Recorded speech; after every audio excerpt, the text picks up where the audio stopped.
We think we are our jobs. Even if we were financially able to turn our back on jobs that limit our joy and insult our values, however, we are all too often psychologically unable to free ourselves.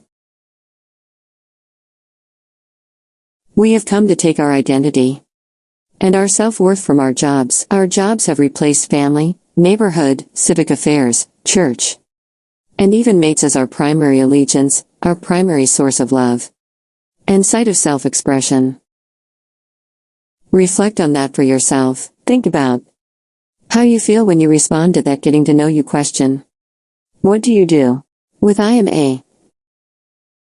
Do you feel pride? Do you feel shame? Do you want to say, I'm only a, if you aren't meeting your own expectations for yourself? Do you feel superior? Inferior? Defensive? Do you tell the truth? Do you give an exotic title to a mundane occupation to increase your status? Have we come to measure our worth as human beings by the size of our paychecks? Would teachers have more status than doctors if they made more money?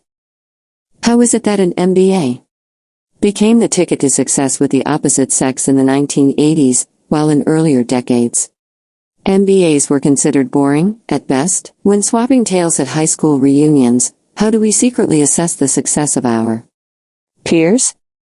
These are the recognized symbols of success. Along with racism and sexism, our society has a form of caste system based on what you do for money. We call that jobism, and it pervades our interactions with one another on the job, in social settings and even at home. Why else would we consider housewives second-class citizens? What do we have to show for it? Even if we aren't any happier, you'd think that we'd at least have the traditional symbol of success, money in the bank. Not so. Our savings rate has actually gone down.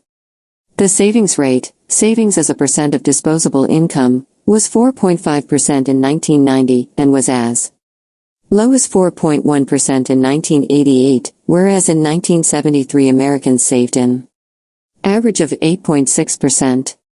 The Japanese, by the way, save over 15% of their disposable income. Not only are we saving less, but our level of debt has gone up, way up.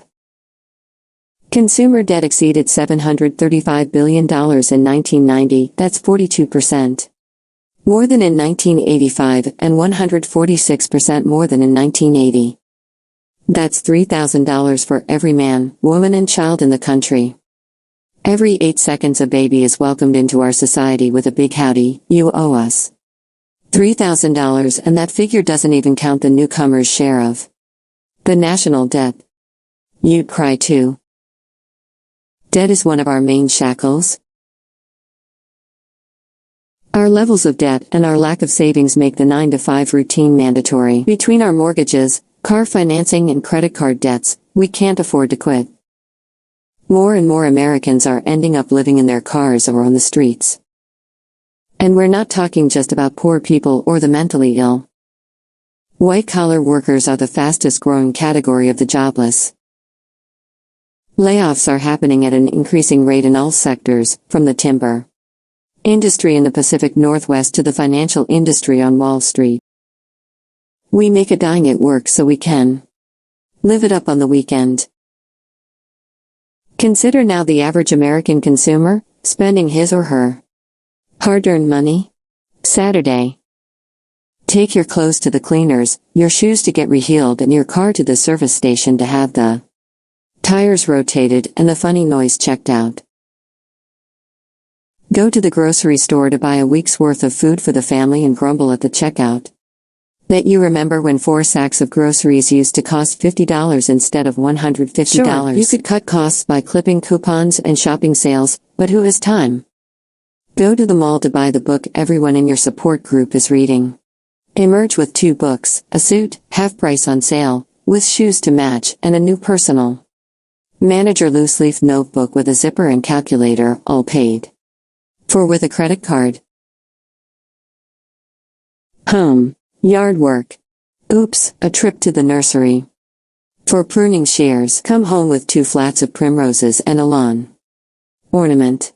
And, oh yes, the pruning shears. Fiddle with the toaster that's burning every slice, even on the lightest setting. Fail to get it apart to find the problem, and fail to find the warranty. Go to the local hardware store to buy a new one. Come out with shelves and brackets for the den, color samples for painting the kitchen. And, oh yes, the toaster. Dinner out with your mate, leaving the kids with a sitter. Sunday morning. Pancakes for the whole family. Oops, no flour, to the grocery store for flour. Come home with frozen strawberries and blueberries for the pancakes, maple syrup, Sumatra coffee, and, oh yes, the flour.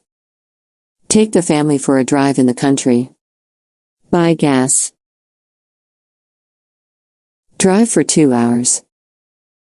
Stop at a cute restaurant, paying for dinner with the credit card.